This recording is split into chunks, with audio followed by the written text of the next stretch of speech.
النهارده هنعمل احلى طريقه للكرومب. صلى على النبي.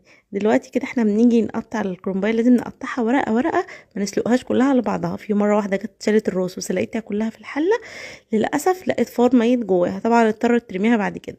وكمان واحده مره لقيت جواها دود. فانتي ورقه ورقه، وبعد كده بنشيل اللي هي العيدان الناشفه اللي في النص دي، وبعد كده هنسلقها في ميه وملح وكمون. لازم ميه بتغلي، ولازم كمون عشان يسحب منها اي غازات بقى وكده. طبعا انتوا عارفين الكرنب جبار، فلازم نحط كمون ونكتر.